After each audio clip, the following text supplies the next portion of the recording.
Okay, so this class, what I am going to do, the first thing I would like to, the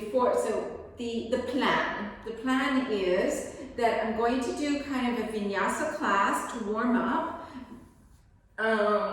but what I want to make you start to see is that there are two arm positions, and these two arm positions play into Sirsasana, right? Sirsasana arms and Salamba Sarvangasana arms, right? So there are two very different positions for the arms. One is like this, the other is like that. And so the alignment for those two positions has to be understood in completely different ways. So I want to go through a kind of Vinyasa class that warms you up and makes you ready, but also tries to put in these arm positions here and there, okay? So let's start sitting on the knees. Close the eyes. And I'll keep it balanced. It's not like we're only going to do inversions in only those two arm positions. To keep the body balanced all throughout. So elongate the spine.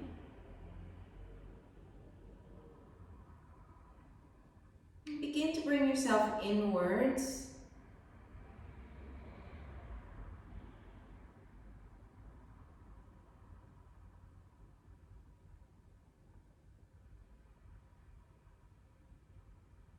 Listening to your breathing, doing the Ujjayi breathing, so you can feel the thoracic cage moving with each breath. You can hear the breath. You can feel that swirling sensation at the back of the throat.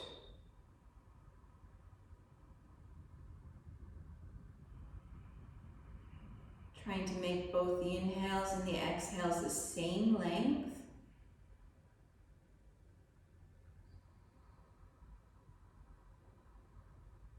Try to firm in Mula Bandha and Uddiyana Bandha, so you get more movement from about the area of the solar plexus up.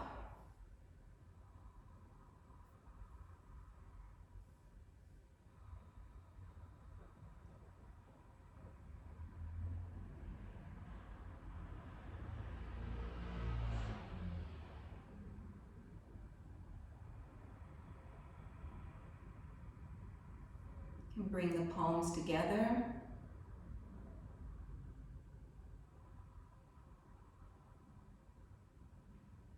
And we'll chant Om to begin.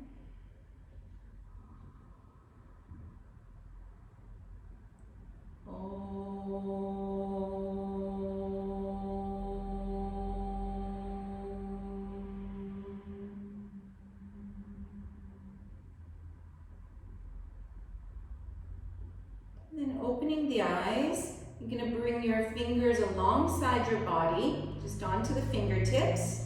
Keep the back nice and long.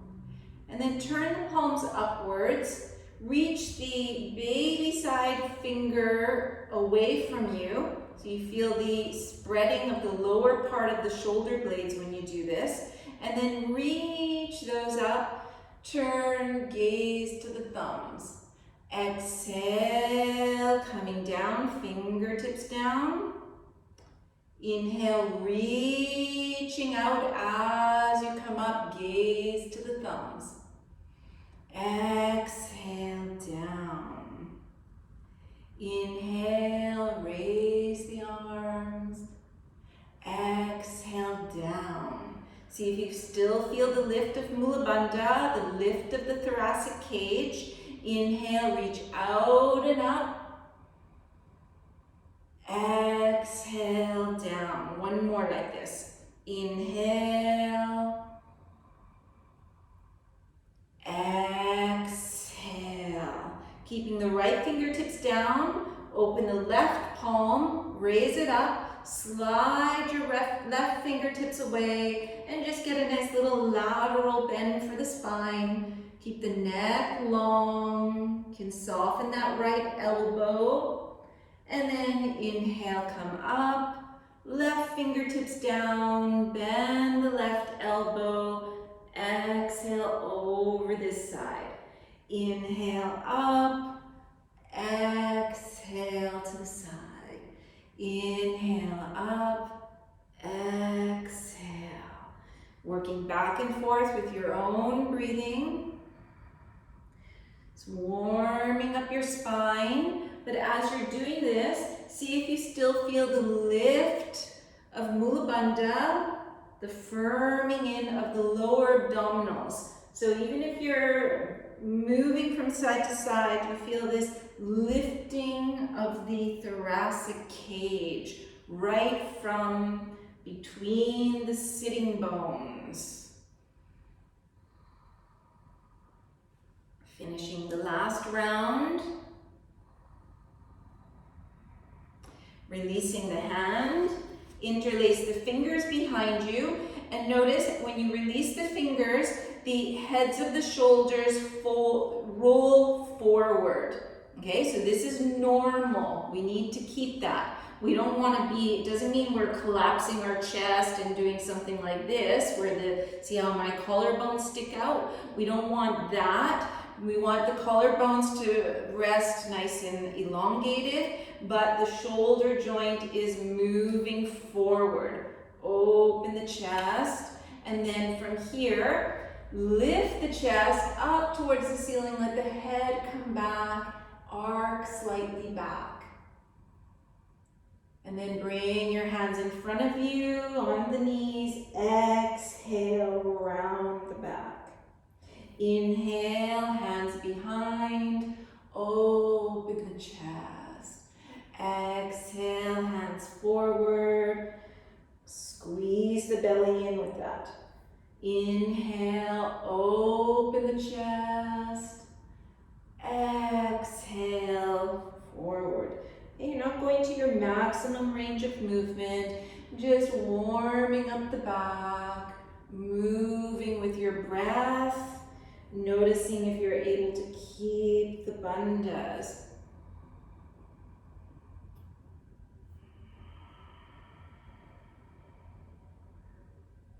And then coming to neutral, elongate the spine. You're going to open your hand with the pinky finger down, thumb up, reach, so the tip of the baby finger has a connection to the tip of the shoulder blade. So bring one hand on the inferior angle of the shoulder blade here, and then notice that as you move the arm, this is moving. So just lift forward and up, down, reach back, and you'll see that it's moving. So if you started with your finger on the tip of the shoulder blade, but then as you're moving, it's kind of moving away from your finger in different ways. Okay, so this is normal. Reach the left hand forward, find that inferior angle of the shoulder blade. It's a little bit of a curve. Reach forward, lifting up, keep the fingertips where they are, but move your hand around and notice that the tip of the shoulder blade is changing. Okay, start with the right arm up again. Take your hand, feel like you're going to wrap your shoulder blade and upper arm skin forward. Okay, so you have this sense like you're wrapping all that forward. And so as that wraps forward, you're going to bend the elbow and notice that you can open the elbow like this, or you can wrap it forward.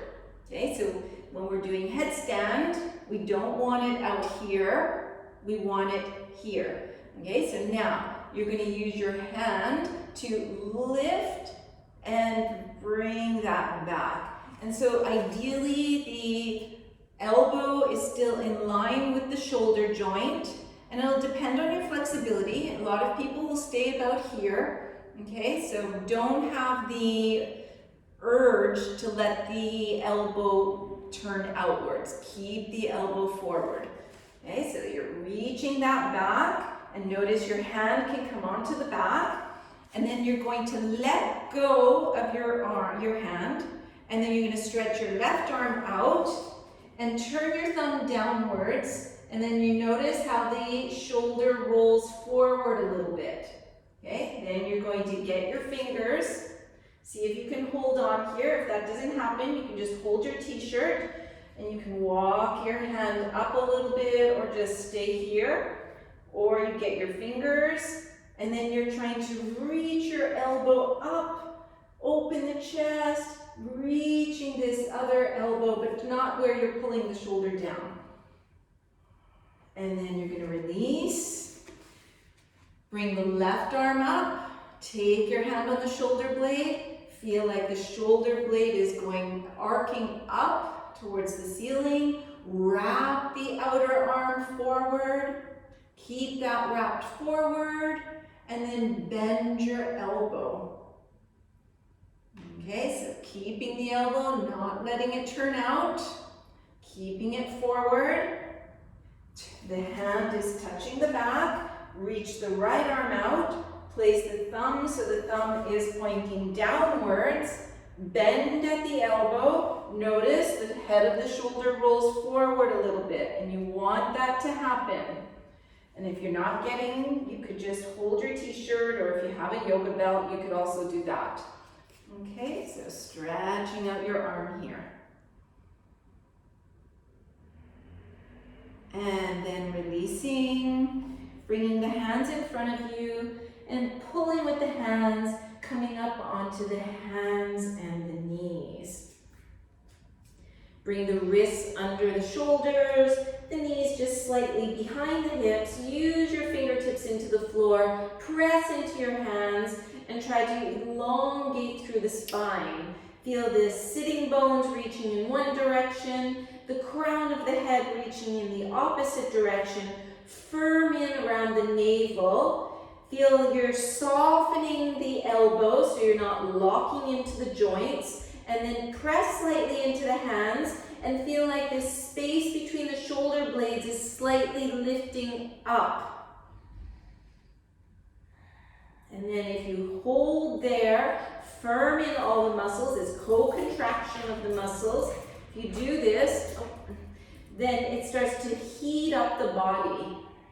Stretch out the right knee, press the heel away. Stretch out the left knee, press the heel away. And then you find yourself in this plank pose. Press the fingertips, reach the sternum away from the floor. Breathing here. Press into the hands and coming into downward facing dog. Find a gazing point and tune back into the Ujjayi breathing. Deep Ujjayi. 1, 2,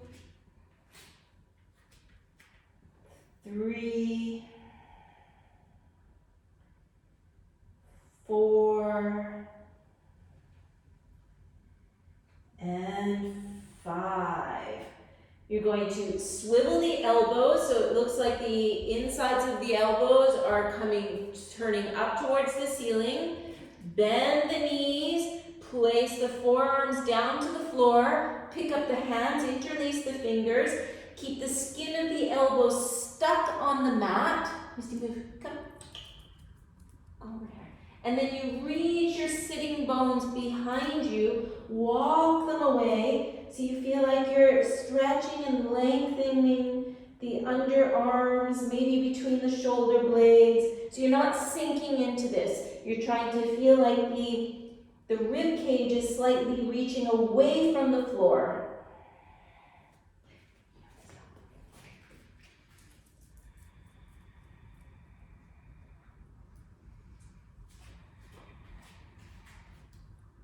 Place the palms back on the floor. Lift the elbows. and press yourself into downward dog. Look forward, step the feet so the feet come right behind the wrists. Come up onto the fingertips. See if you can straighten the legs. You might want to put blocks under your hands if you can't keep the back long and the legs straight. You could be something like this with something under the fingertips. And then we want to see if we can make the back nice and straight. So there's no rounding, nothing like that, not like this. Okay, feel the back of the neck lengthening. And then feel this firming in of the belly. From here, you're going to lift your heels high from the floor and feel that sucking in right between the two hip bones. Keep that sucking in and then press the heels back to the floor. Inhale, lift the heels. Keep the height even though the centers of the heels are pressing to the floor. Let's do that one more time. Lifting. Feel the height. Keep the height of the pelvis. And then lower the heels. Reach the arms out to the sides like a T. And feel like you're pulling the belly away from the floor.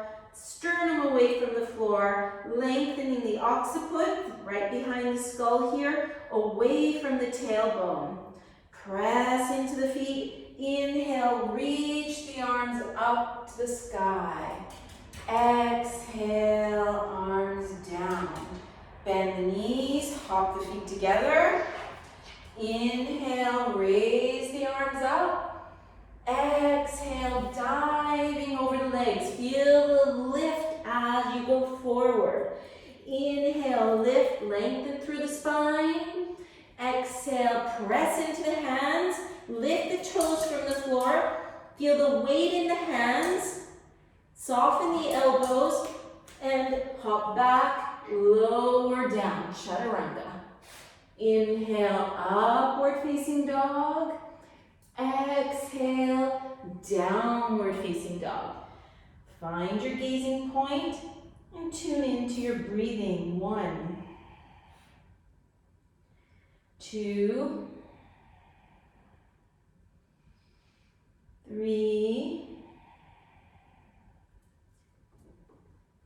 4, and 5. Bending at the knees, gaze forward, step or hop, long spine when you arrive. Exhale, head down. Inhale, strong legs all the way to stand. Exhale, arms to the sides. Inhale, raise the arms. Exhale, folding over. Inhale, lift the chest. Exhale, lift the toes, feel the weight in the hands, and then soften the elbows and pop your feet back. Chaturanga. Inhale, open the chest, gaze to the nose. Exhale, over the toes, downward dog. 1, 2, 3, 4, and 5. Bend the knees, coming forward, long back. Exhale, fold. Inhale, lead with the chest as you rise up. And Samastitihi. Let's do one more like this. Inhaling, exhaling, inhaling, exhaling,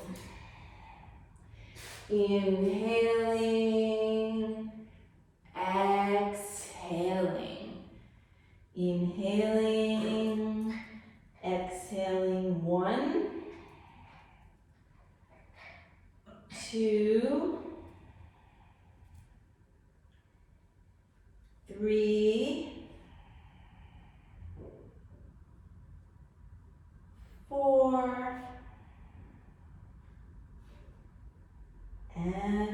5. Bend the knees, coming forward, long back. Exhale over the legs. Inhale, coming all the way up. Samastitihi. Bend the knees. Lift the toes from the floor, all 10 toes. Keep the knees together. Interlace the fingers behind the head. Use the base of the hands to lengthen the back of the neck. And then bring the elbows like that first position. So elbows in line with the hip joints. And then lift the elbows up to the ceiling. So you're going to feel the shoulder blades coming onto the back body. Holding here. Straighten the arms. And exhale over the legs, relax forward. Inhale, long back. Exhale, jump back, lower down. Inhale, Urdhva Mukha. Exhale, Adho Mukha. Turn the left heel in, bring the right knee close to your chest, lean forward, and place the foot next to the thumb. Inhale, come up, raise the arms. Exhale, come all the way down, Chaturanga. Inhale, Urdhva Mukha. Exhale, Adho Mukha. Turn the right heel, pull the knee close to the chest, lean forward, and place the foot next to the thumb. Inhale as you rise up. Exhale all the way back down for Chaturanga Dandasana. Inhale, chest open. Exhale over the toes. Just stay a couple breaths here. See what's happening with your own breathing.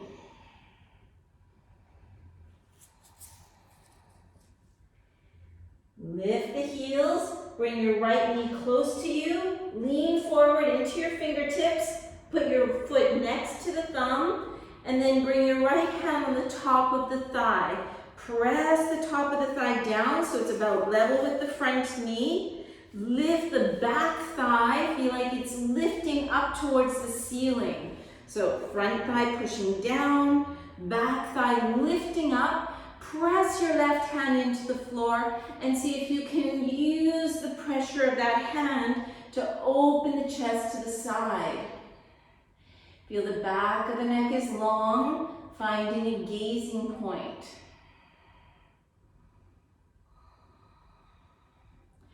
Release your right hand to the floor, straighten the front knee, walk your fingertips back, lift, lengthen through the spine. Feel that pulling in of the lower abdominals, and then fold over the front leg.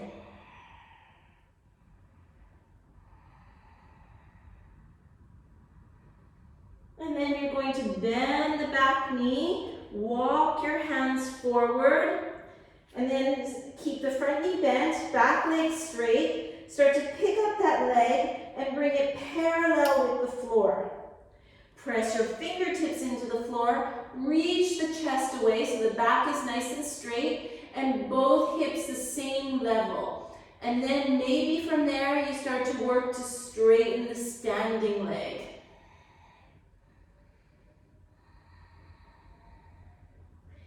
Now you're going to bring your left hip over top the right hip, opening towards the side. Flex the upper foot. It's the half moon, Ardha Chandrasana. Opening the left shoulder.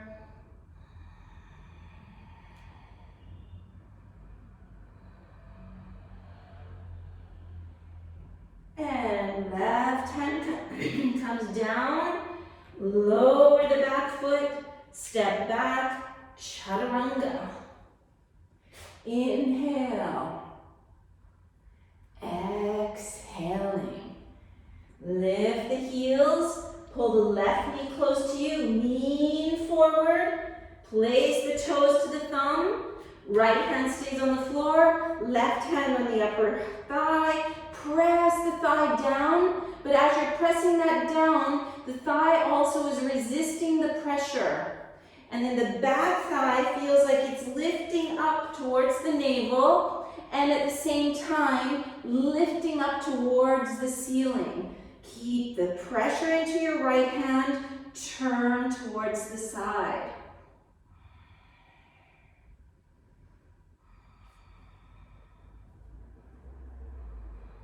Place the hand on the floor, start to walk your hands back. Open the chest first, feel like both hips are the same level. And then fold down towards that leg.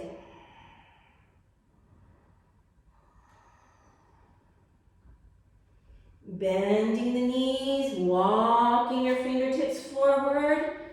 Keep the front knee bent, have a look at that back leg. Make sure it's nice and straight. Bring it parallel with the floor. Lift the chest up. Maybe straighten the standing leg. Feel the firming in between the hip bones. And then try to stack the right hip over the left. Fingertips on the floor, right hand comes up. Flex the upper foot.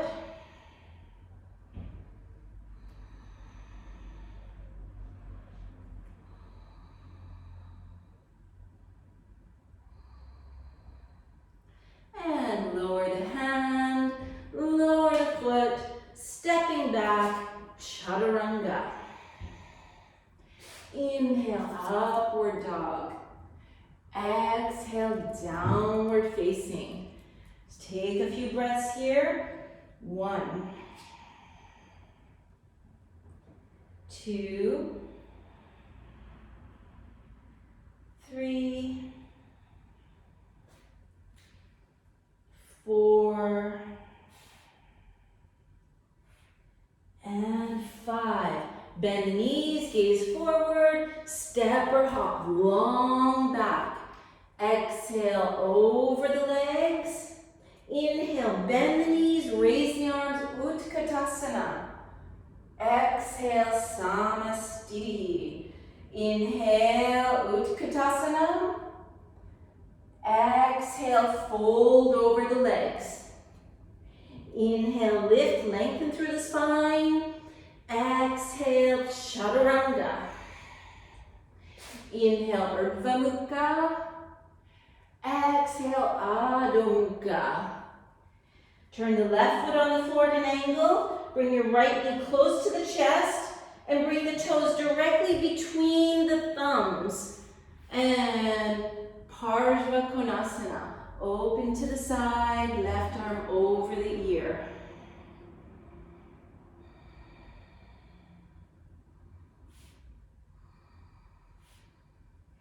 Press into the feet. Inhale, come up, Virabhadrasana B. Gazing to the front hand.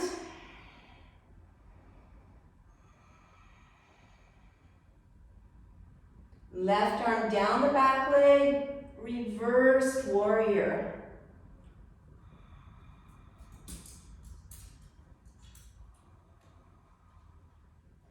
Come back up into Virabhadrasana. And then you're going to interlace the fingers behind the back. Relax the shoulders. Turn a little bit towards your front leg. And then you're going to see if you can bring your head down on the inside of that foot and let the arms fall over the head.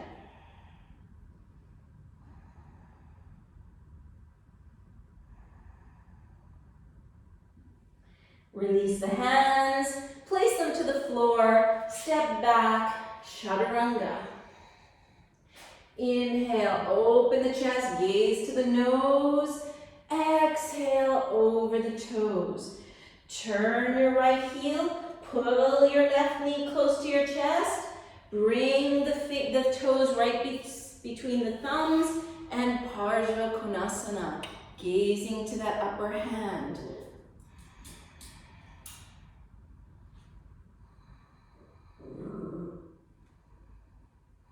Inhale, Virabhadrasana B, gazing to the front fingers.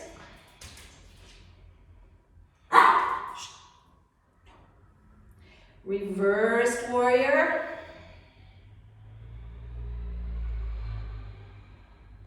And coming up to warrior two, release the hands, interlace the fingers, relax the shoulders, kind of swivel that back hip forward, and then bring your head to the inside of the foot. Allow the arms to fall over the head.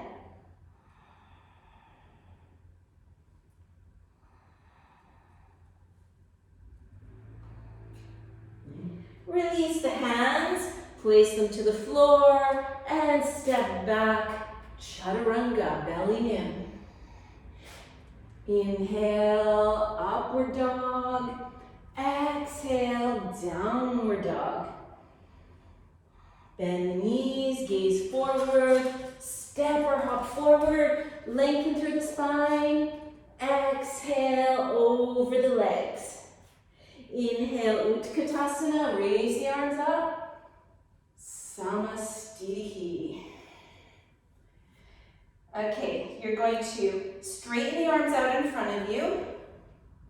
Start to bend the knees. And then start to turn towards your left and place the hands in prayer with the elbow on the outside of the knee.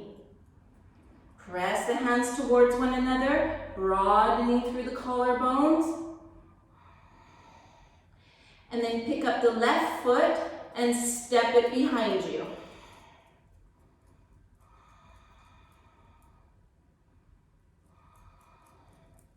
Step the left foot back to the front.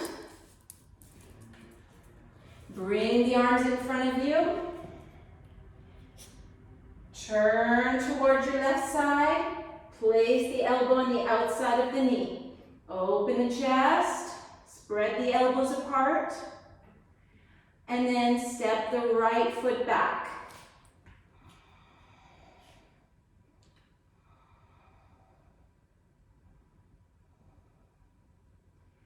Step the foot back to the front.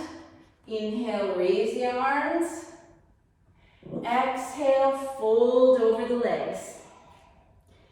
Inhale, long back. Exhale, jump back. Chaturanga. Inhale, Urdhva Mukha. Exhale, Adho Mukha. Lift the heels. Step the left foot forward onto the heel. And then you're going to turn so the outer edges of both feet are parallel. Walk the hands in front of you. Press the palms into the floor. Feel like the hips are in the same line as the heels.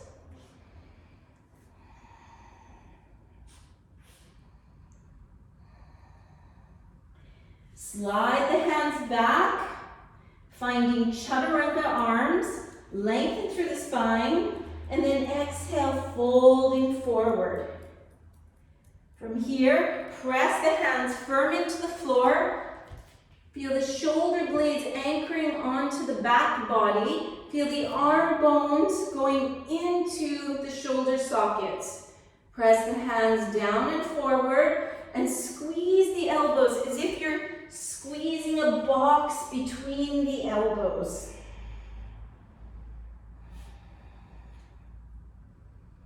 Inhale, lift the chest. Exhale, hands to the hips.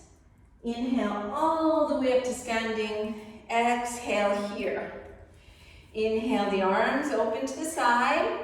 Exhale, interlace the fingers. Relax your shoulders. Belly in. Exhale, folding over, allowing the arms to fall over the head.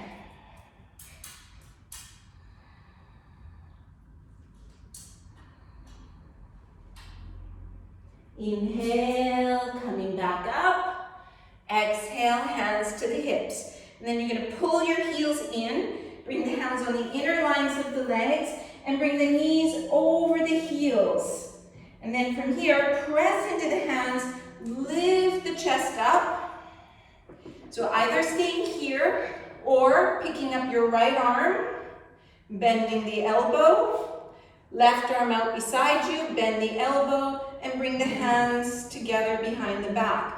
Open the chest, but drop the pelvis, but feel the upper inner thighs sliding towards one another. Straighten the legs, release the arms. Bend the knees, press the knees so they're directly over the heels. Straighten the left arm up, bend the elbow, right arm to the side, thumb down, and see if you can bind. Open the arm. So you feel like this arm is opening underneath. Straighten the legs, turn the toes towards the front of your mats, release your hands, and put both hands to the floor, step back, and your chaturanga. Inhale, upward dog. Exhale, downward dog. Taking a couple breaths here.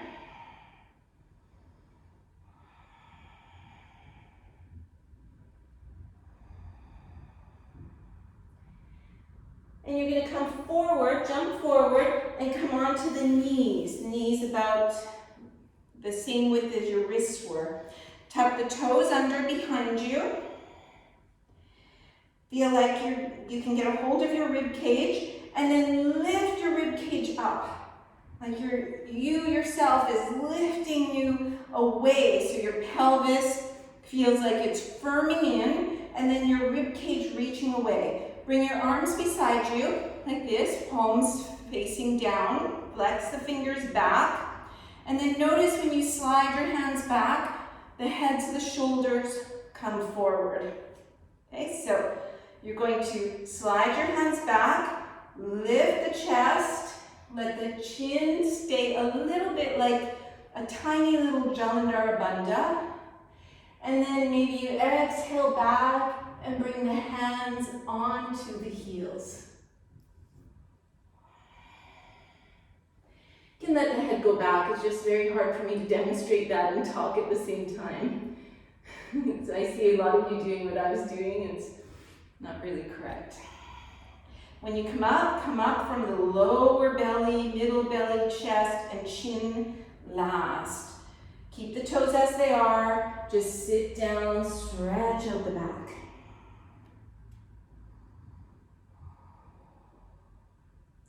Coming back up. Flex the fingers back like this again. Lift the chest.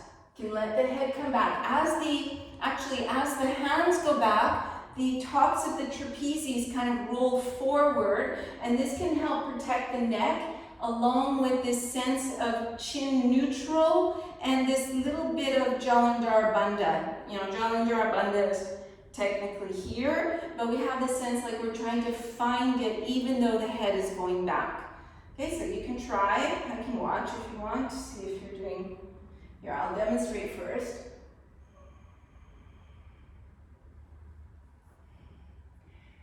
Okay, so keep the hands like this. So you notice the shoulder joints. So you feel what's happening in the shoulder joints. So we're not really stretching in the shoulders. You want to, if anything stretches, it's the muscles like around the arms, maybe the pecs, but don't feel anything dramatic across the front of the shoulders. Inhale, coming up. Bring the hands forward. Step your feet back. Chaturanga. Upward facing. And downward facing.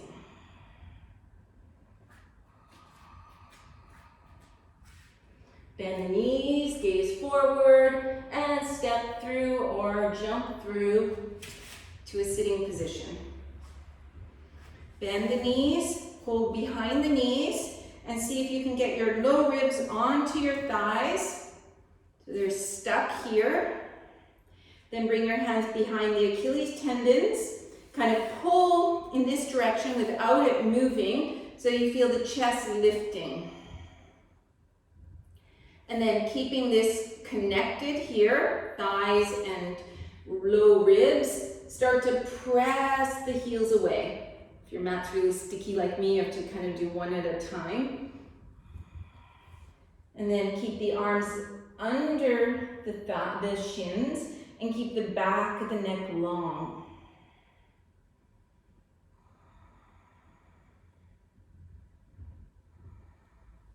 If that feels okay, you're going to release the hands. Bring the hands forward. Lengthen one side, lengthen the other. You can kind of lift, lengthen forward, one side at a time.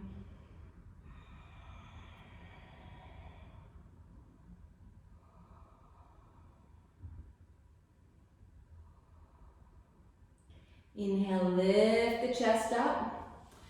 Okay, we're going to do Purvottanasana. So this informs the arms for the shoulder stand. So you lean back, the heels are just about 1 centimeter apart. Thighs are engaged, lower belly is engaged. And then bend the elbows, flex the hands forward. And notice that if you keep the hands flexed and you bring the elbows back, the heads of the shoulders come forward. Okay, so you want this to happen. Okay, so both hands come back, press the fingertips, notice the heads of the shoulders are forward, keep those forward, and then press into the feet, press into the hands, lift the pelvis from the floor. Okay, stay looking down the legs until you can lift the chest high enough that you can no longer see your hips or your legs, and then allow the head to come back.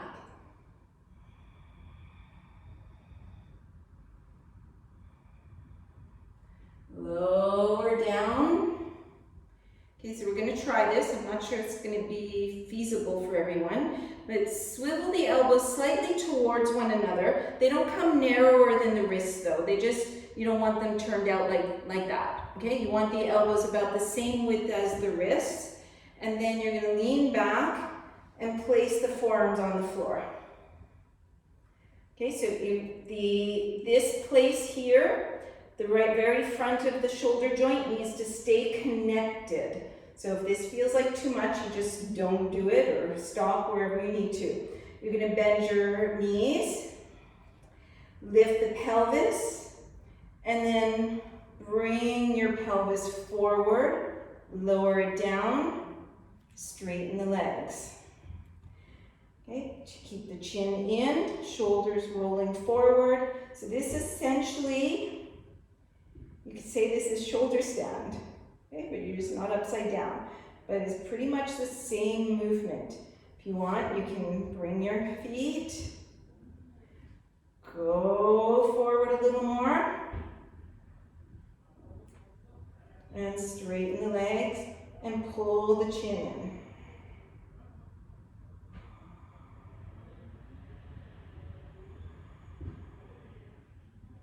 And then coming up, crossing at the ankles, make yourself into that little ball, swivel the elbows in, W arms, hands forward, press into the hands, lift yourself up, try to go through the arms, and then hop back, Chaturanga. Inhale, upward dog, exhale, downward dog. Now, from here, you're going to turn your elbows so the inside of the elbows is called the eye of the elbow, is pointing upwards. Put your knees and your elbows on the floor. Elbows don't go wider than the wrists or the shoulders. Then you're going to pick up your wrists, interlace your fingers, and press the wrists into the floor. Then walk your feet back. Have a look down your body. You want to see that the body is nice and straight, shoulders over the elbows, and then press evenly into the forearms. Keep pressing the heels away. Feel like you're squeezing the elbows towards each other even though they're not moving.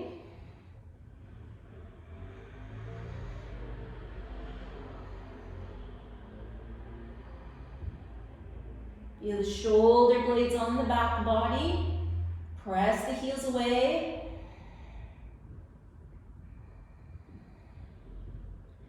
And let the knees come down.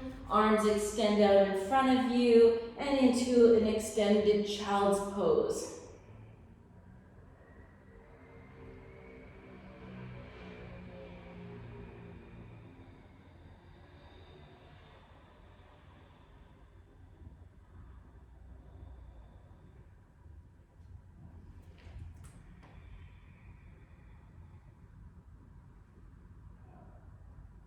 And then lifting back up, chaturanga, upward facing, downward facing. Swivel the elbows so the eyes of the elbows are pointing up. Let the knees, elbows come down. Take the hands, interlace the fingers. Press the hands, so you're pressing the hands, the wrist, all the way along the forearm is trying to press evenly into the floor. Okay, so often what happens is the elbows are heavier and the wrists get light. Okay, you want to keep the fingers firm together as well. And then you're going to slide your feet back, come back into this plank, press the elbows, press the wrists, press the baby fingers. Now, maintaining that, feel like you're reaching the space between the shoulder blades, reaching it up towards the ceiling, and then the lower abdominals up towards the ceiling. Start to walk your feet towards you. Verify weight is even in the forearms, and you're gonna not, the head doesn't touch the floor, but you're going to relax the back of the neck so the back of the neck feels long, and feel the lower abdominals reaching all the way up to the ceiling. Might walk a little closer, lower abdominals up, back of the neck long, firmly pressing the forearms. Holding there, make sure the wrists are pressing down as much as the elbows. No head on the floor. Feel like you can relax the palate. The top of the mouth, notice what that does to the back of the neck. And then release, extend your arms out in a long child's pose.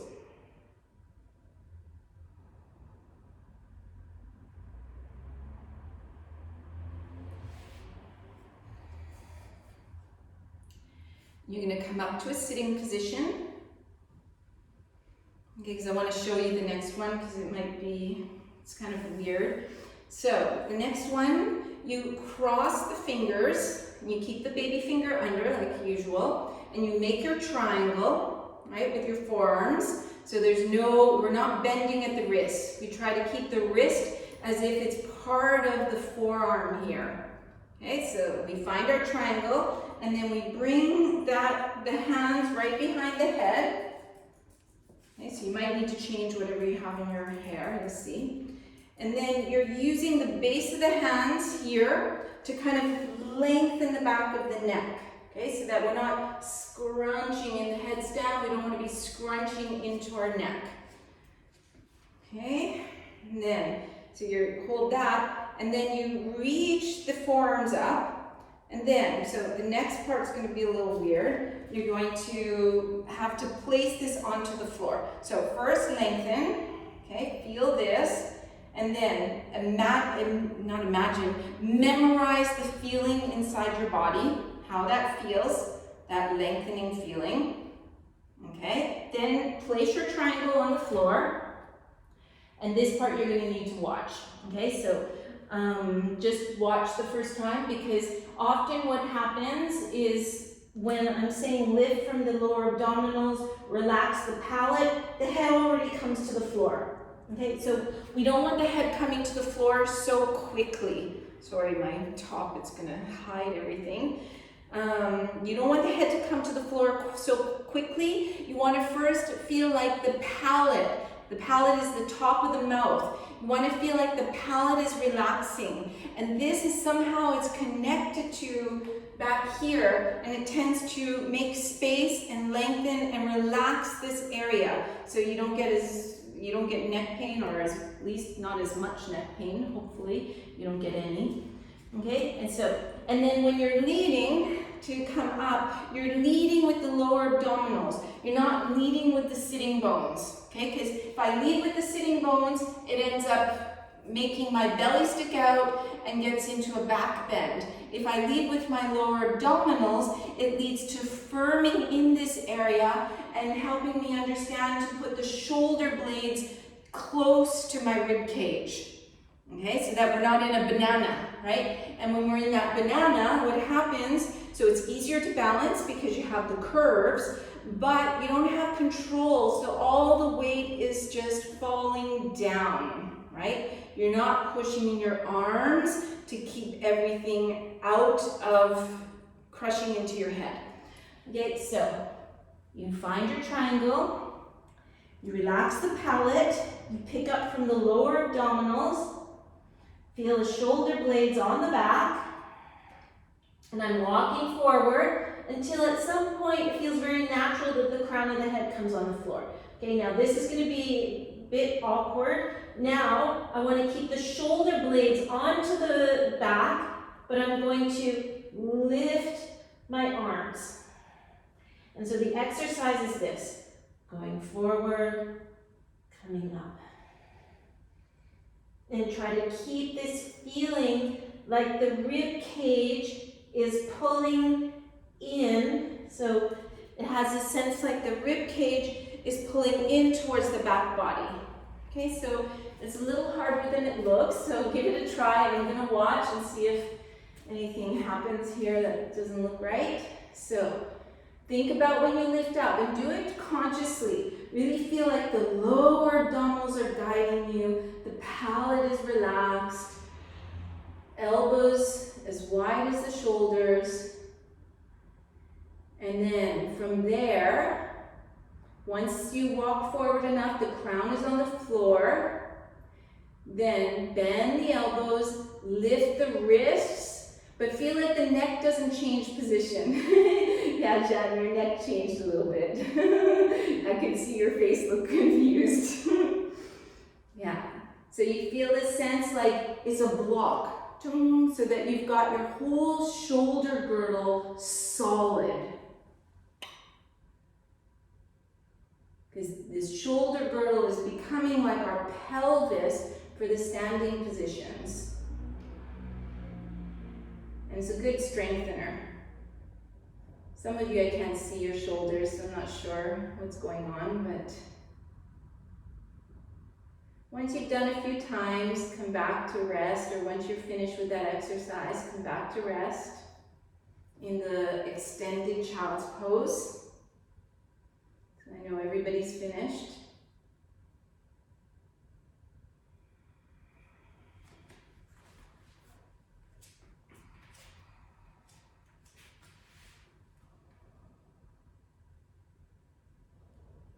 And then, when you're ready, coming back up, placing your arms in the position again. And this time what we're going to do, it all starts the same. Feeling the lower abdominals lifting up, relax the palate, walk the toes close to you till the crown comes to the floor. And then from here, you're going to bend one knee into the chest. Maybe you replace it and bend the other knee. Maybe something like that. Or you're bending both knees in, and then noticing that you can kind of push your forearms and even have the sense like the head is coming off the floor. Okay, so you might not be able to see from the outside, but I had my head a little bit about maybe half a centimeter away from the floor. Okay, so I'm going to watch, see what's going on. So if you're dealing with some limited flexibility, then it can be helpful to put your toes either on some cushions or some blocks or even near the wall, because it might limit you being able to go there. Okay, and then try to stay in that squatting position. Feel the back of the neck is long, And then press your forearms. Feel like you could lift your head from the floor. Even if it doesn't lift, just have that sensation like you're pushing your arms to be able to lift yourself up.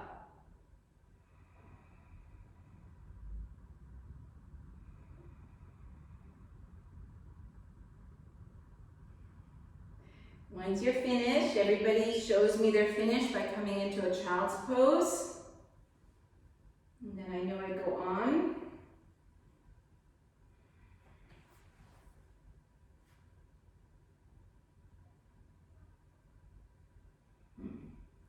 You guys don't have walls. Who does not have a wall close by? Just go like, I don't have any wall. So I know whether we could do that next exercise or not. Everybody can get to a wall? Yes? Thumbs up? No wall? Thumbs down. Okay. Oh yeah, thumbs down, big down. Okay, so if you can't come to a wall, then you're going to still come into that squatting position and then try to flex the feet. Okay, and then you're going to flex the feet and feel like you're pushing them up towards the ceiling.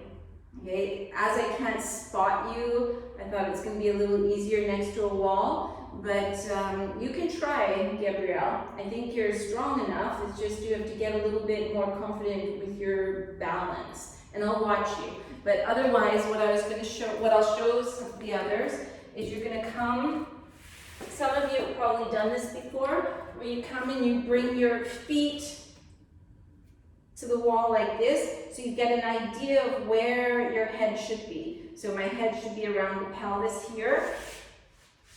And then that's where I'm going to put my head, so I put my hands in front, and everything's the same. So Gabrielle, for instance, actually Gabrielle, you could use your sofa. Yeah, you're going to put your feet on the sofa that I see there. Okay, so you press into your hands, press into the elbows, relax the palate, lead with the lower abdominals, the crown eventually comes on, and then so for instance, Gabrielle, you'll have your feet on the sofa, something like that, and you start to feel what it feels like. Some of you might be able to find kind of a right angle and maybe work towards lifting one leg from the floor and then lifting the other leg. Let's see what's going on.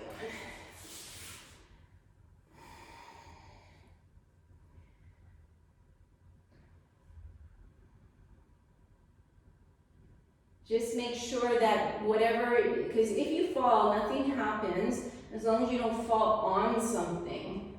So if you have nothing there to fall on, this would be better.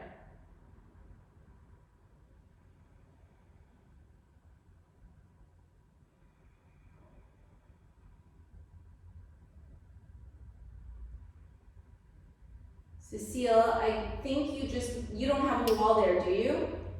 Do you have a wall? No? Okay, so what you can work on is trying to come up with straight legs. I don't know if we did that, I didn't see. But try to come up with two legs together and straight. Yeah, that's good. And if you feel confident, you might straighten both legs. Yeah, that's good, Gabrielle. That works better. Try to bring your pelvis, yeah, there. Okay, yeah, when your pelvis, when you lift one leg, your pelvis is in a better place. Maybe you're still a little bit too far away from the sofa. Like bring yourself 1 centimeter towards your sofa. Try to go the opposite way, Jennifer and Audrey. Jennifer, you're kind of not in a good place for that. I'll explain in the next exercise. Okay, yeah, that's good, Gabrielle. Yeah, straighten your upper leg. Bend, you're still too close, you're too far from the sofa. Come a little closer to the sofa so that you'll be able to bend the second leg.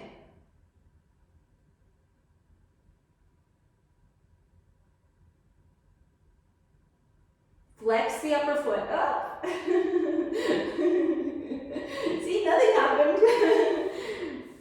Okay, the next exercise I want to show, so Jennifer, what I was trying to say is if you're going to use the wall in this way, it's really better to be close to the wall, because if you're just a little bit away from the wall, like let's say I do it here and I fall, I'm going to do way more damage falling towards that wall than if I was here and I fall into nothing.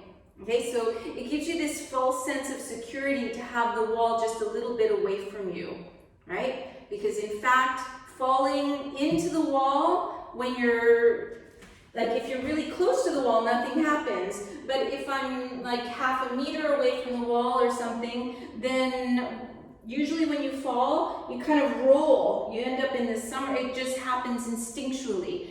And so if that happens, then you crash into the wall and you fall to the side and you hurt your neck, okay? This will be really uncomfortable. So it's better to be in open space so that if you fall, usually nothing happens. Okay, but if you're gonna use the wall, then I'm gonna challenge you to use it to come up with straight legs so that you're gonna have to use your belly muscles. So in that case, you bring your hands in this way, but then you bring your fingers so that they're pretty much touching the wall. And then everything starts the same. Lower abdominals, relax the palate, walk yourself close. And then from there, you're gonna see if you can get see how the feet are a little light from the floor, like that. And you're gonna see if you can get that to come and lift all the way up. And then push into the forearms and feel like your head is just like a couple millimeters away from the floor. Okay, and then if that's not happening for you, let's say you're trying to come down slow, if you can't get this, you could lift one leg and see if you can lift the other. And then if that's not happening, you could put like a bolster, because it could be just the flexibility that's holding you back. You could put the bolster and put your toes on a bolster or a block or a chair or something like this. Okay, so I'm going to watch you guys and see what's going on. Okay, let's see.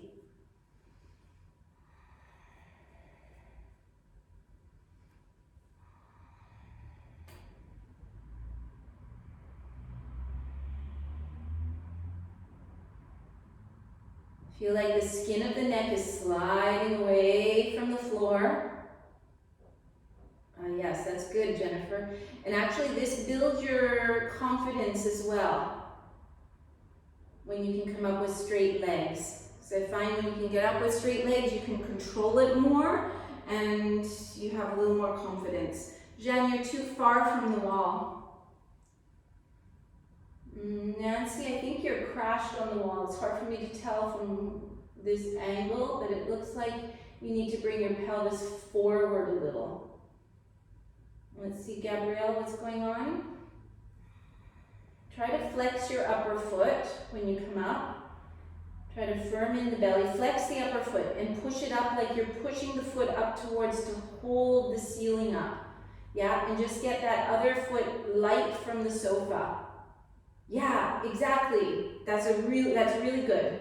I couldn't see if your foot was flexed, the upper foot, but the upper foot I would kind of push it like you're making this intention, slow motion. I think you went a little too fast, but a little slow motion, like, oh, I'm lifting the ceiling up with my foot. That kind of feeling.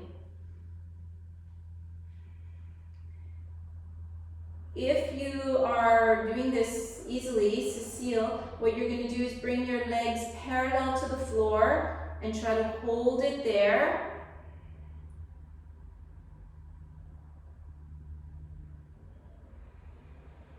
Two legs parallel. Both legs parallel to the floor. And then you try to hold it there for 5-10 breaths, and then you inhale both legs back up straight again.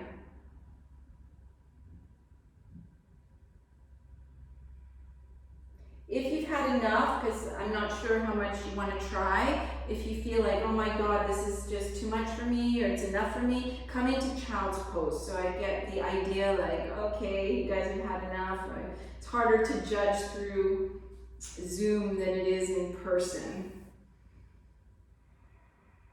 So Jen, you have to wrap your upper outer arms forward more and press your elbows more, especially if you're trying to bring your feet towards the floor parallel. The elbows have to push a little harder.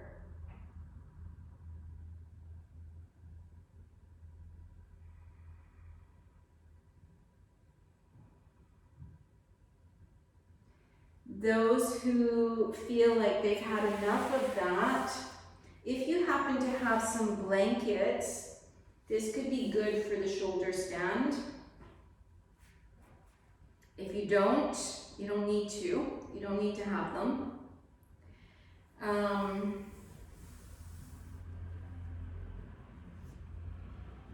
Yes.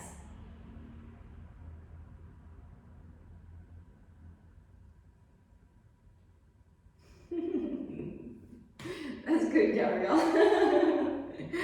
Okay, so just come to sit on the knees.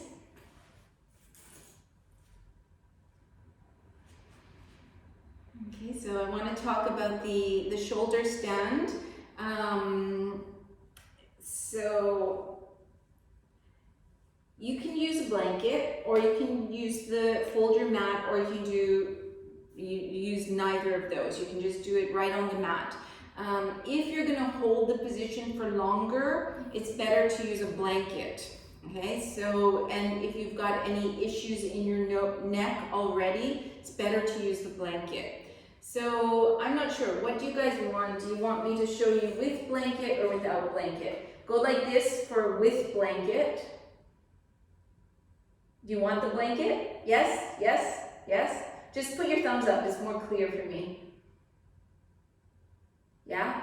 Okay, so if you're going to use the blanket, then I'm going to talk that through. So you have those, yoga blankets are a little better than any kind of blanket or something that's thick. So when you make a blanket, when you make the form for your blanket, you need to keep it wide like this. One of the common mistakes is that people kind of just take the blanket and they just put it down, and sometimes, you know, I'm shocked actually, it's just like there, you know, just kind of thrown on the floor, and there's no mindfulness whatsoever in what's going on. And then sometimes people put their head on the blanket and the shoulders off the blanket, which makes more neck problems than no blanket whatsoever. So the first thing you need to know is to really have this big square, and there shouldn't be any wrinkles in it, okay, so that it's not uncomfortable.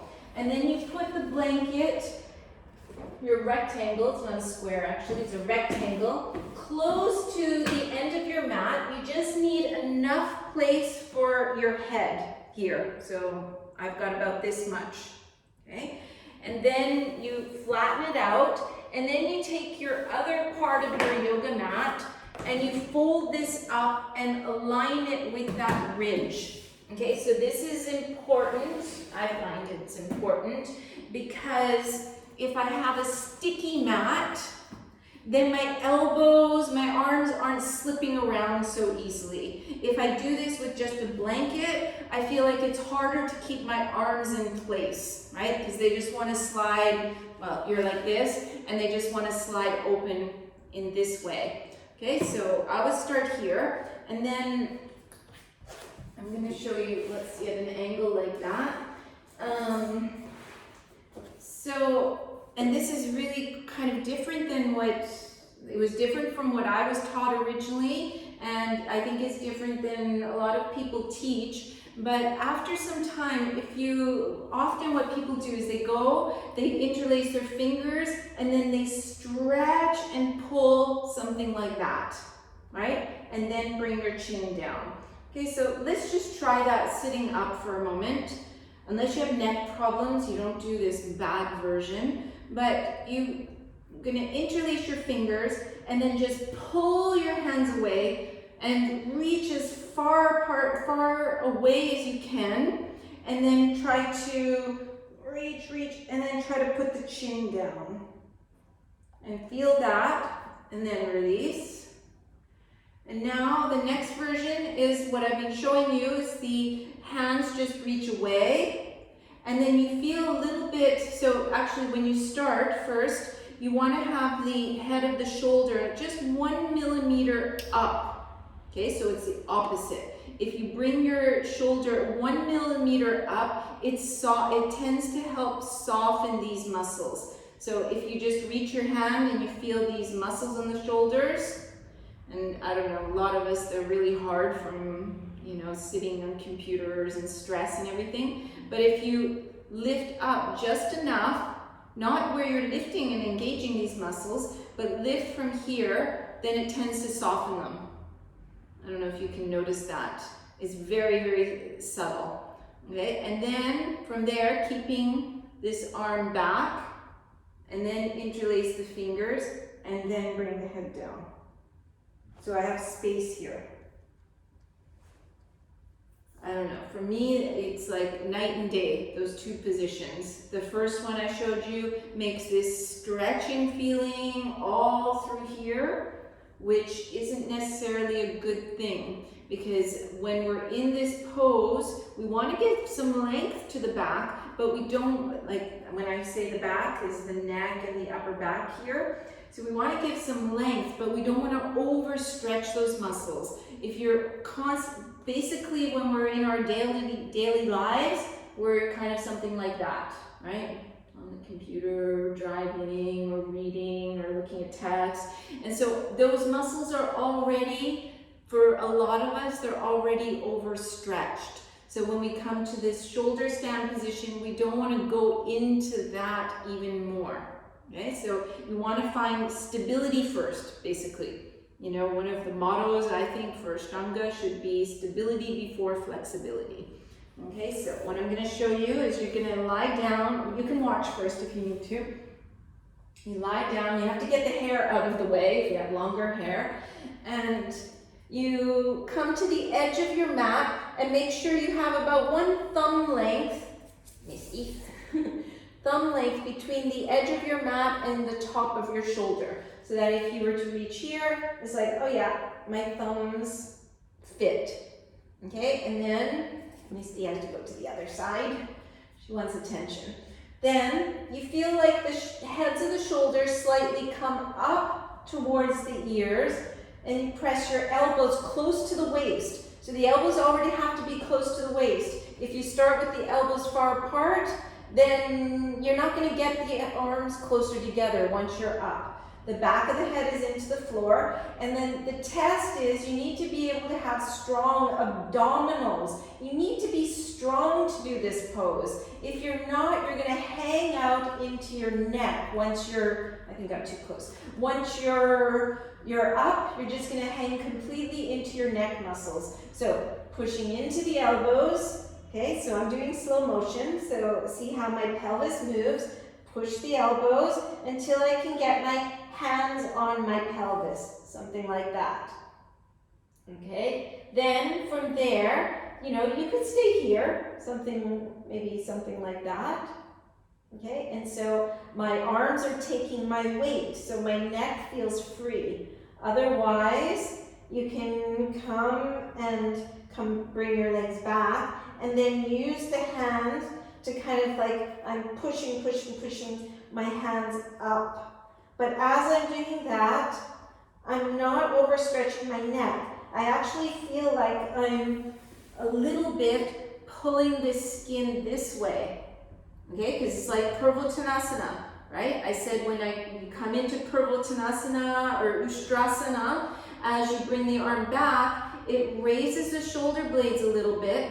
And so then when the head goes back in those poses, because they're back bends, this is rise up slightly, so it protects the neck. So it's kind of the same here. It's rise up slightly to protect overstretching. Okay? Does that make sense? Do you want to try and I can just watch and see what's going on?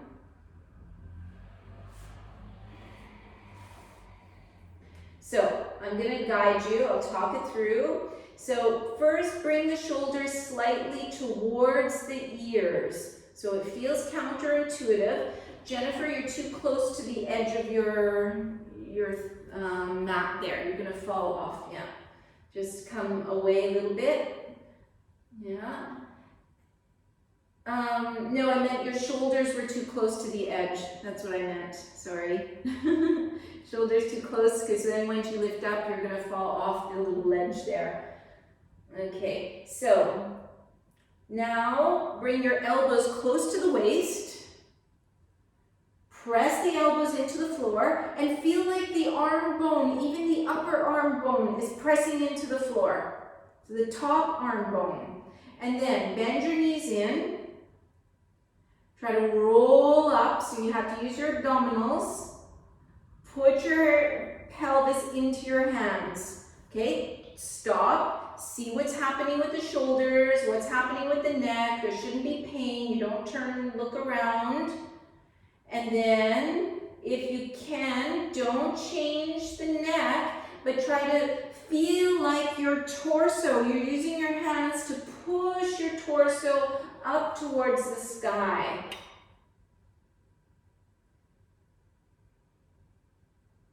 And if possible, once you get to a certain height, flatten your hands so your fingertips are pointing up. And then see if you have weight in your elbows. It should be normal that there's weight in the elbows. And then see if you can bring your feet over the hips. Okay, some of you have your feet too far towards your head. If the feet are over the hips, it's going to bring more weight into your arms and out of the neck. I think, Nancy, you can open the palms wider and bring the elbows closer, maybe.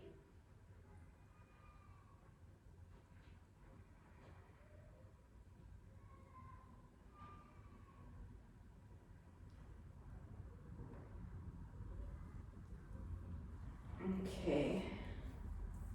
And then you're going to roll out, come down. And before we continue, I just want to see if you have any questions. It's kind of hard to, judge how you're doing there. Does it hurt? On anybody, is it hurting? Just unmute yourself and ask if you have a question. Sometimes it pinches my lumbar region. Is that normal? Is it normal? Well, so much is normal, but why would it do that? Is it when you're rolling up into it, or like when you're going into it, or Right, once yes. you're there? Once you're there, Yeah. but not while you're going into it. Maybe, well, I couldn't really see if anything was happening with the view I have, but I wonder if maybe flexing the feet and feeling like you're pulling your pelvis and your feet up away from the lumbar. Okay. Maybe this can help, because the pinching, I can't say I've heard that very often. Okay, I've heard like going into it hurts the back, but but everything, lots of things hurt the back. So maybe just trying to keep this space there. Let's see, let's try that. Anybody else have another question before we all go together? Okay, so maybe you all try one more time, and I'm going to watch you a little bit better, Gabrielle, and see what's going on. And then I want to guide you into the next parts of the series. So Gabrielle, I think you're too close to the edge, no? Can you put your thumbs there? Do you have enough space? Okay, when you're ready, you're going to come up.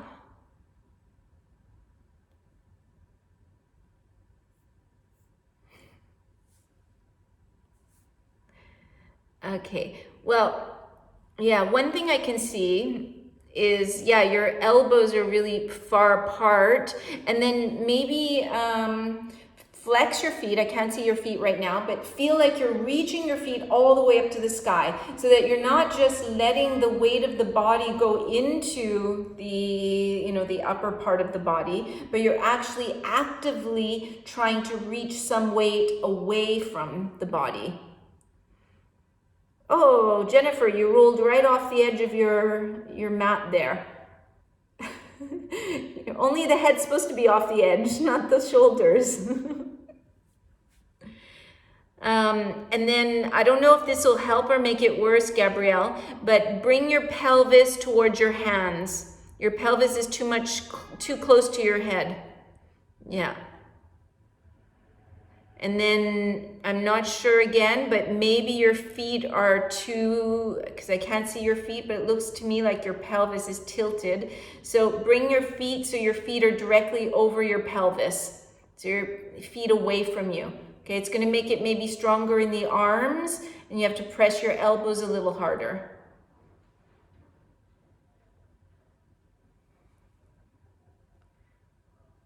Okay. Just come down for a moment. I want to ask you if that helped at all, Gabrielle.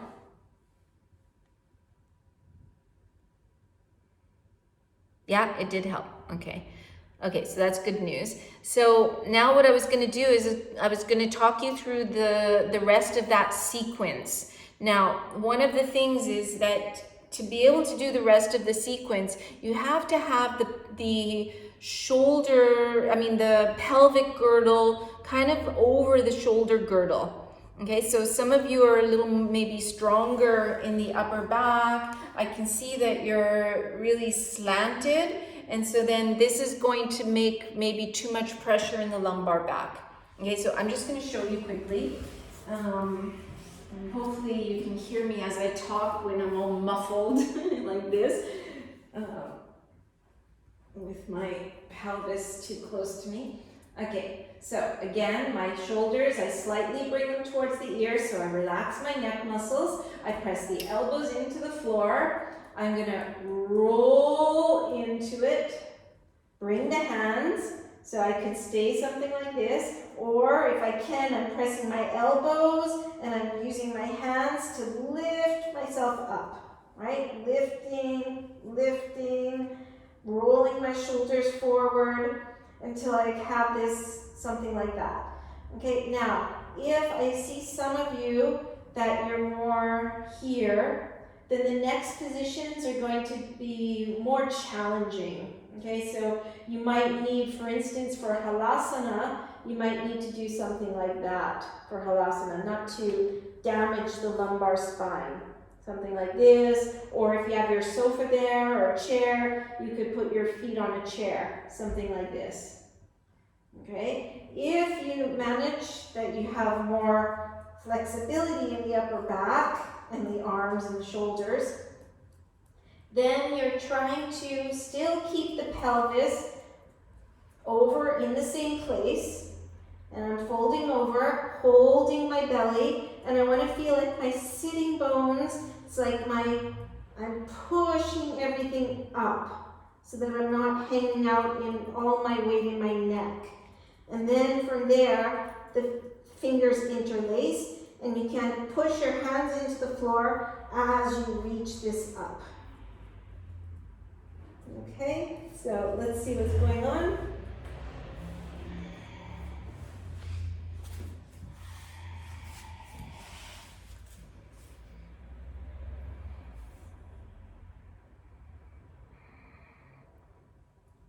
So remember, when you start, feel the shoulders slightly towards the ears.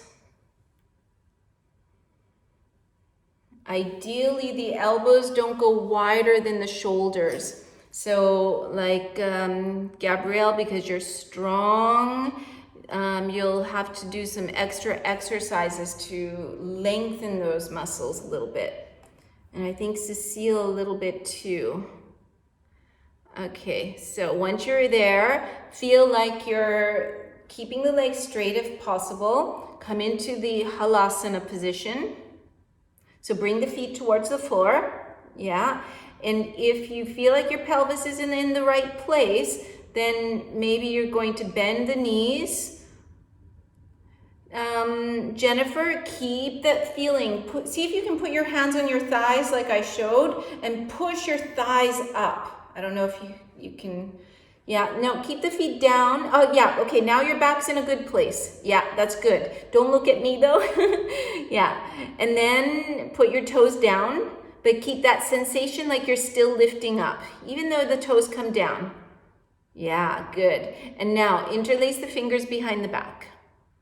And if it's hard to get the fingers down or the hands down, separate the hands and then push the palms into the floor. Yeah, exactly. Or you can use your mat. Still try to bring the hands towards each other though, eventually. Okay, that's Halasana. Jennifer, you can interlace your fingers, no problem. Yeah. And then Karna Pidasana, so you bring the knees towards the ears. So some of you be careful with your lower backs. So even if you're coming into this position, still have this sensation like the tops of the thighs and the lower abdominals are reaching up towards the ceiling. Even though you know that you're lowering your knees, you're using your knees to squeeze the ears. Point the toes, bring the toes together if that works for you. And you can even, if you're struggling there, you can also put the hands back on the back instead of interlacing the fingers. Yeah, good. But be careful, Gabrielle, still lengthen the spine. Feel like your lower abdominals, yeah, there, good. Yeah, that's better. Don't let the weight just come into the knees. Okay, now when you come up, this is the way I was taught, and no, not everybody does this, but you straighten the legs again, like a halasana, and then you try to come up with two legs straight. All the way back up, put the hands on the back. Don't look at me. Yeah, come all the way up. Good. Yes. Now, here, usually we go into a full Padmasana. So if that's not working, don't worry about it. You can do either half lotus or cross-legged position. Any cross-legged position is suitable. Okay, so if Padmasana comes fairly easily, then you go ahead and you do this. If not, just put one leg into a half lotus or even just cross the ankles like you're sitting in a normal cross-legged position. Okay, now, whatever version you're doing, try to feel like the femur bones are parallel with the floor. And now, you might not, so bring your femur bones parallel with the floor like you're sitting in Padmasana upside down. Okay, it's Urdhva Padmasana. And then, if you can release the hands, you put the palms on the knees. Okay, that little hollow in the middle of the palm matches perfectly with the end of the knee. And then push the arms so that you're pushing your hands into your knees. Okay, so if you're struggling with the balance, you won't do that. You keep the hands behind you and just try to bring your femur bones parallel with the floor. Now, for those who have got their hands, also give a little light pressure of knees into the hands. And so you're going to feel like the right place kind of sticks onto the floor under the shoulders. Good. Pindasana, you bring the knees towards the chest, whether you're in cross-legged or not. And then if possible, if you have the balance there, you take the arms and you wrap your arms around your legs. Okay, so you have to use the belly for some balance, especially, I think even if you have your hips really forward, still learn to use the belly so that you're not just like hanging out into the neck. In fact, the upper back should be a little bit on the floor here, because it's harder to keep the neck off the floor in this position. Okay? Okay, and then slowly, whatever version you have in the legs, you're gonna roll out to come to lying down, but keep the legs in the position they are in. So Padmasana, half or cross-legged position.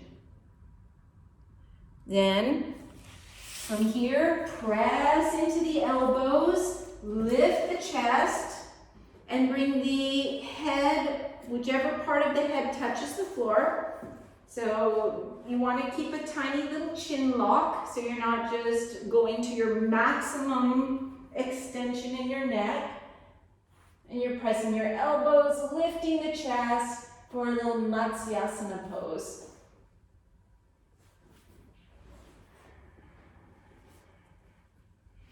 So in that pose, it's super important.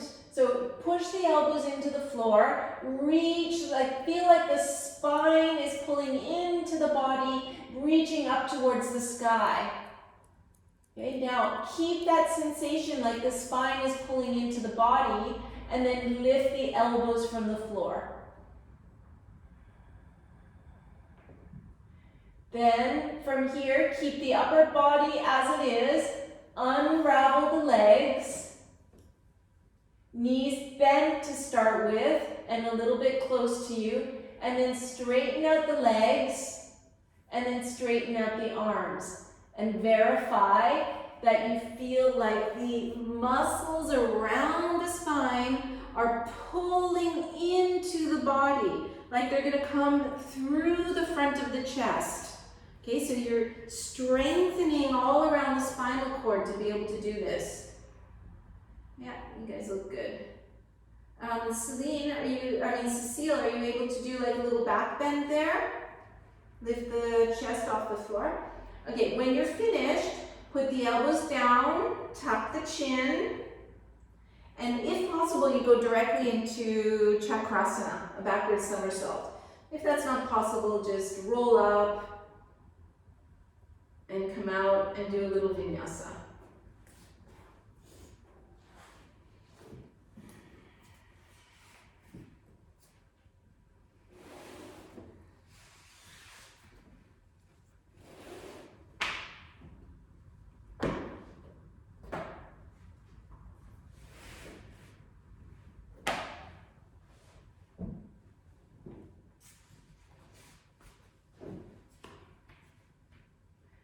Once you're finished, let's come to the knees like this, to sit like this, and let's release the upper back, the shoulder girdle, the neck.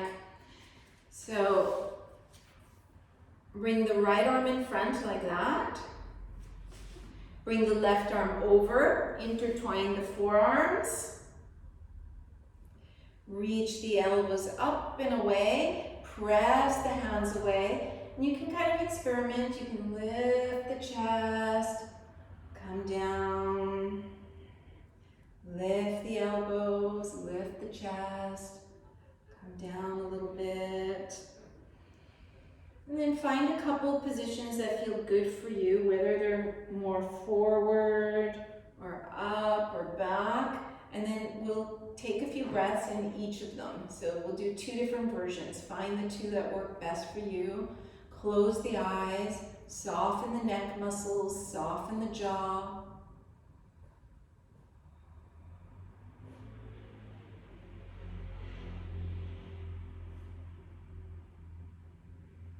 And then you might want to change, maybe rounding, letting the head drop.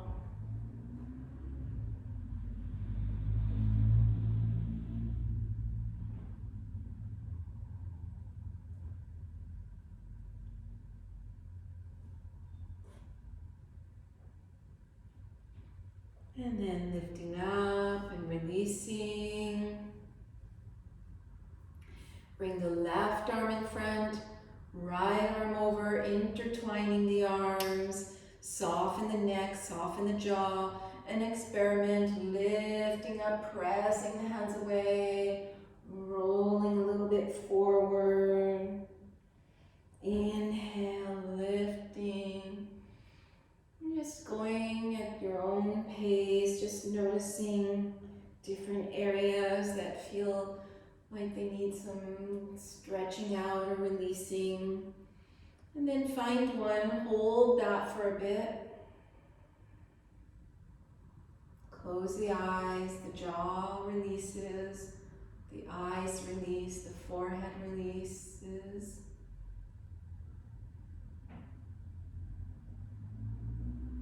And maybe you want to change the position.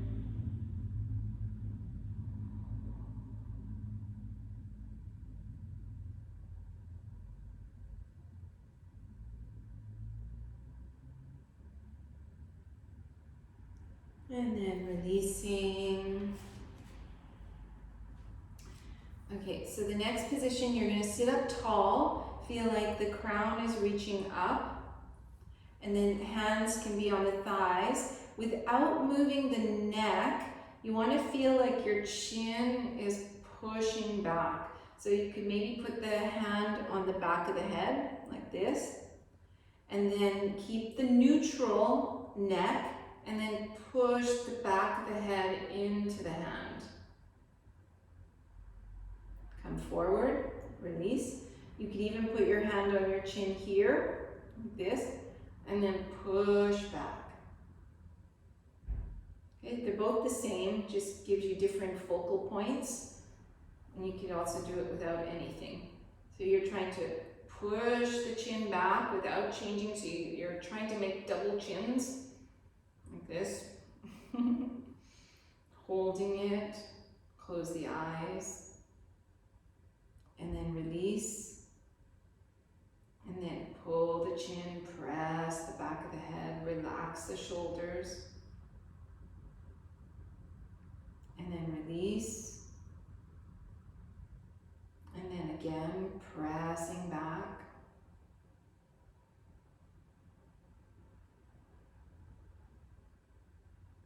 And release. One last time. Pulling in, pressing the back of the head.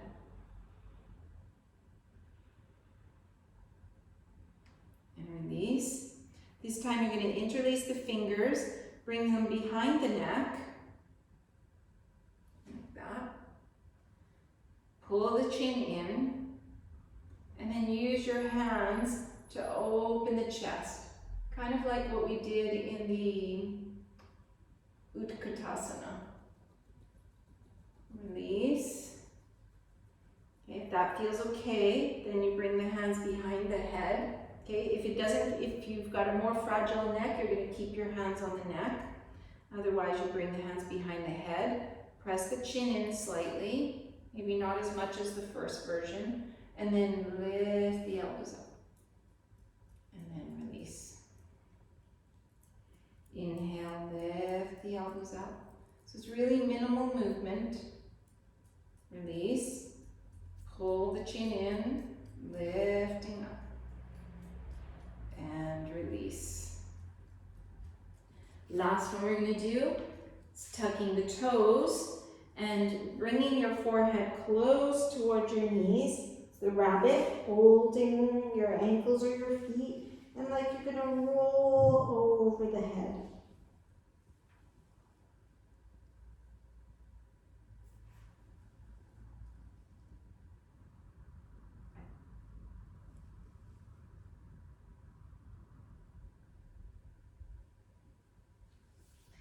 And when you come out, you're going to go out really slowly. So you feel this pressure on each part of the head. So you're kind of rolling out, feeling the pressure.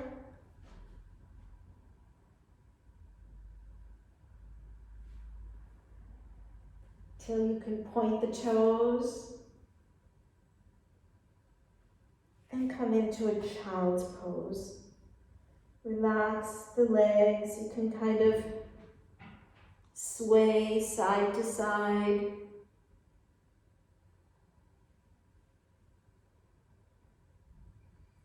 Let the arm bones feel heavy so that they're just rounding towards the floor.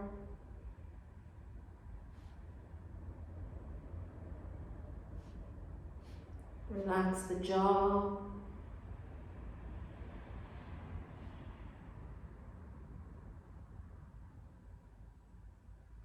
And you're just going to roll over to one side, roll onto the back, and And come into a Shavasana.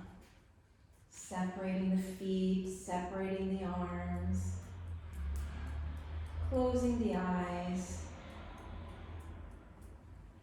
and just letting go here. And close the lights or cover the eyes so you can find more relaxation.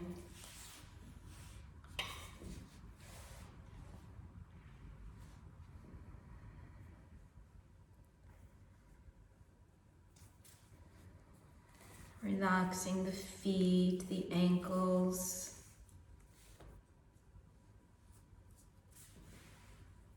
Relaxing the shins, the calves.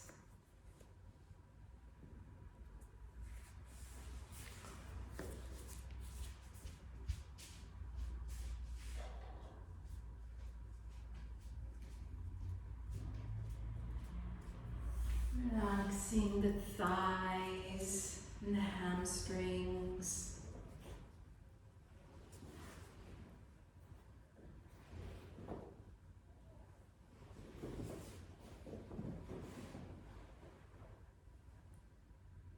Let the pelvis feel heavy. Relaxing the pelvis, the hips, the buttocks, the lower belly.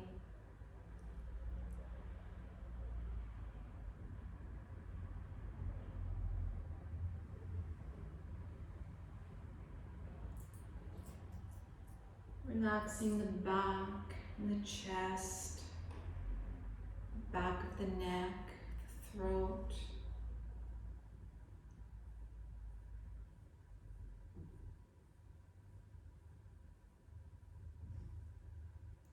Relaxing the arms, the shoulders, the hands, the fingers.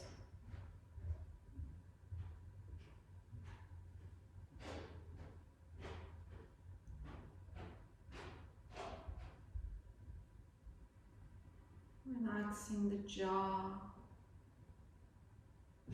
the mouth, the eyes, all the facial muscles.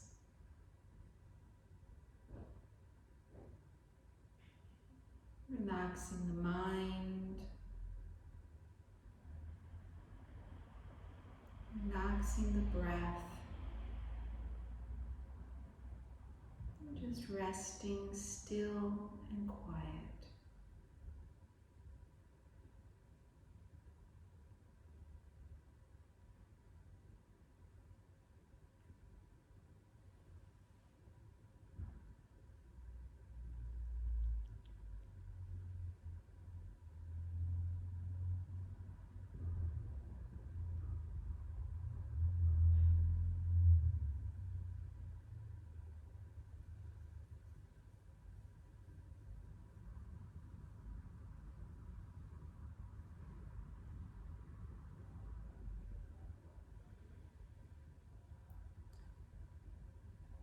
So you're welcome to stay here. I can't go too much overtime because there's another class with Gerald. I'm using the Zoom account. So you decide, you can stay there. Or if you feel like it's time enough, you had enough Shavasana, then maybe you slowly work your way out of it and come to a sitting position.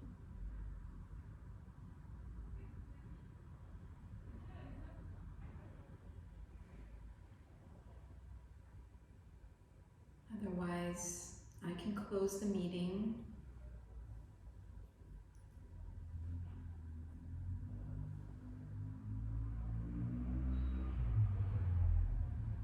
Just chant Om Shanti.